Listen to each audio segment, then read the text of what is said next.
Well, hello. My name is Bill Froelich. I'm the Deputy Director of the Divided Community Project and the Langdon Fellow in Dispute Resolution at The Ohio State University's Moritz College of Law.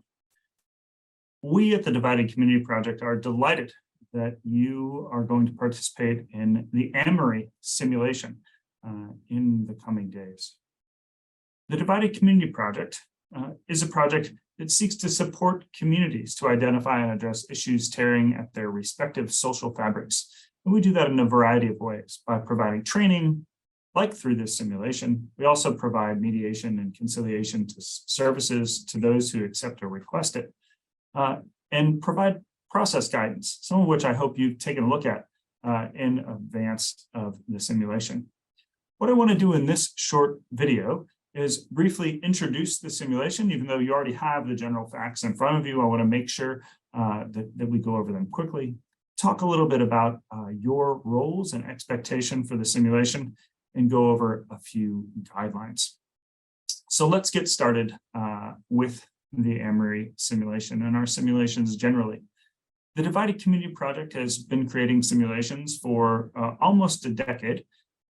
And we've run them with communities across the country, both virtually and in person. So, for example, here in Ohio, we've run simulations like Amory and Midland simulation with a group of law enforcement officers annually for a number of years now. We've also run simulations with groups of elected officials here in Ohio. But our simulations have been used by community groups and leaders across the country. Including leaders connected with the International City County Management Association, individuals in communities ranging from Sanford, Florida and San Leandro, California, to suburban Maryland, suburban Oklahoma City, as well as college campuses ranging from Ohio State, of course, to the University of Oklahoma, UMass at Amherst, University of Hawaii, and the University of Mississippi, and many, many more. So we've run this Amory simulation and other situations across the country, and we'll pull lessons learned from those simulations into this version of Amory, as well as our debriefing conversation. So let's talk a little bit about the context for the Amory simulation. I'm going to do a quick screen share here. You'll see the beautiful skyline of Amory. It looks awfully similar to Columbus, Ohio. But here we are. So some key facts. Amory, about 900,000 people in the metro area, 600,000 people in the city, surrounded by 4 suburbs, which are directionally oriented, so we can all remember them with ease. 7 days ago, Darren Ward, a 23-year-old Black man, was shot and killed by a police officer. 6 days ago, local professional athletes knelt during the national anthem. An elected official and part owner of the team expressed her frustration. 5 days ago, a local TV reporter featured a story called The Real Truth About Darren Ward. 4 days ago, Northburg residents, a pro-police community, held a pro-police rally. Some college activists shared a very different message. Northburg teens recently posted a viral video on TikTok bullying a Black queer gender student. And a city council meeting was recently shut down by protesters. Now, you're probably thinking to yourself, oh, well, he made all of this up. No, we have pulled all facts in this simulation from headlines from across the country, whether that's the mayoral directive that you see attached to the last page of the general facts, that's pulled here from the city of Columbus. The mayor issued a similar directive at the beginning of the pandemic, to any of the facts you see on this page and in the general facts. We've pulled them from headlines, from news articles from across the country. So we know that your community, wherever you're situated, you'll experience some of this in some form.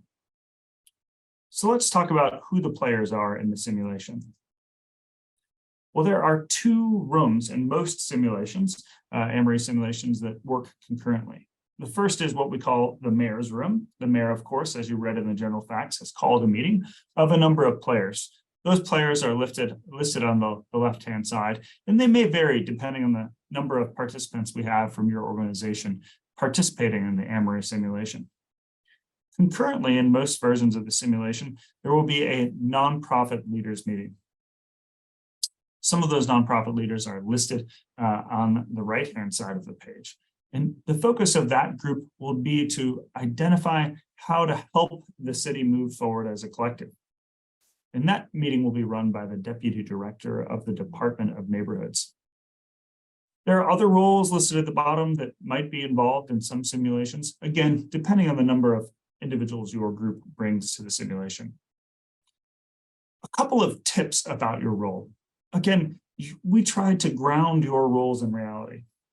But when we assign roles, typically we don't assign you to the role you play in real life. So if you're a law enforcement official, we're probably going to assign you to a non-law enforcement role.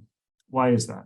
Well, particularly if your boss is in the room, we want to put you in a role in this simulation where you can feel free to be creative and feel free to make mistakes.